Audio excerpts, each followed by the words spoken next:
À 96 ans, Georges a choisi de venir vivre ses dernières années dans cet EHPAD associatif, quelques années après le décès de sa femme. À part un manque de communication entre les différents services, il l'avoue, il n'a pas à se plaindre. Je suis venu avec un peu d'appréhension, évidemment. Mais finalement, je pense que ça se passe bien grâce justement à certaines personnes qui nous entourent quand même bien et gentiment. Avec le sourire, ça fait beaucoup. Le sourire, la compréhension, le dialogue. Ici, les soignants ne guérissent pas. Ils prennent soin des résidents. Bonjour, monsieur Brault. Bonjour. Vous allez bien?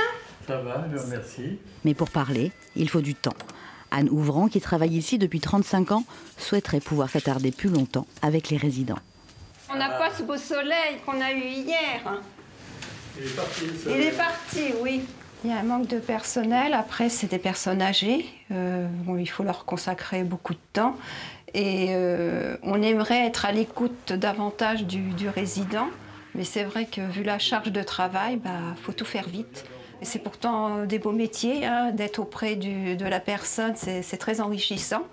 Mais il faudrait nous donner les moyens aussi de pouvoir faire un métier digne de ce nom.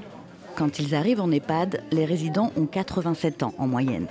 Leur espérance de vie est de un peu plus de 2 ans. Prendre soin de la fin de la vie, c'est le sujet de notre journée. Pour ces professionnels du secteur, il est temps de sortir du déni de la mort en EHPAD et de changer les pratiques pour que les résidents soient considérés comme des citoyens à part entière et non comme des objets de soins. Ça arrive qu'en fin de vie, on ait plus faim et on ait plus soif et qu'on ait tout simplement envie de se laisser glisser doucement dans la mort. Et ce refus de s'alimenter, eh bien, ça doit être respecté parce que si on force à s'alimenter quelqu'un qui ne veut plus, c'est une maltraitance. Plus vous anticiperez, plus vous resterez un citoyen, plus vous serez dans le choix de ce que vous avez envie, de ce que vous voulez pour votre fin de vie, pour votre possible perte d'autonomie. Et le fait d'en parler, le fait de verbaliser tout ça, ça fait ni perdre son autonomie, ni mourir. Directive anticipée, refus de l'alimentation, temps d'écoute indispensable.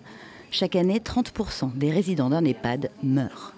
Pour les soignants qui sont confrontés à cette réalité, il y a urgence, celle d'être formés pour mieux respecter les volontés des résidents dans la dernière étape de leur vie.